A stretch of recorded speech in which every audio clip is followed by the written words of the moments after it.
முழு இருதயம், முழு ஆத்துமா.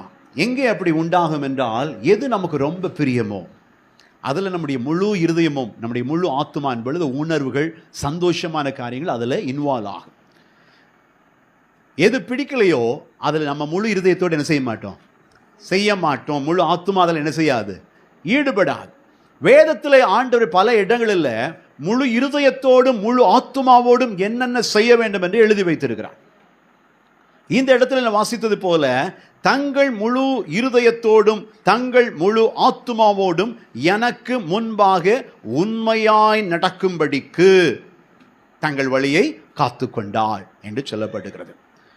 தேவனுக்கு அடுத்த காரியம் எதுவாக இருந்தாலும், தேவனுக்காக செய்யப்படுகிறவைகள் எதுவாக இருந்தாலும், முழு இருதயத்தோடும் முழு ஆத்துமாவோடும் செய்ய வேண்டும் என்று தேவன் எதிர்பார்க்கிறார்.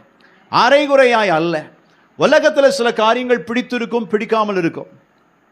வேலை சில சமயம் சிலருக்கு பிடிக்காது, ஆனாலும் செஞ்சுதான் ஆக வேண்டும். அப்போதான் நமக்கு ஒரு வாழ்வாதாரம் என்ன செய்யும், இருக்கும்.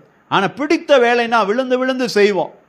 நல்ல ஒரு இன்கம் கிடைக்கிறது என்றால் ஒரு பிஸ்னஸை நல்லா செய்வோம், இன்னும் என்ன செய்யலாம்னு யோசிப்போம். அதில் நம்முடைய முழு இருதயம், முழு ஆத்துமாவும், முழு சரீரம் கூட அதில் ஈடுபடும். ஆனால் தேவனுக்கு அடுத்த காரியங்கள் எதுவோ அதில் நம்முடைய முழு இருதயம், முழு ஆத்துமாவும் ஈடுபடுகிறதா? யார் தேவனுக்கு அடுத்த காரியத்தில் தன் முழு இருதயத்தோடு செயல்படுகிறார்களோ, நிச்சயம் கர்த்தர் அவர்களுக்குரிய ஆசீர்வாதத்தை தருவார்.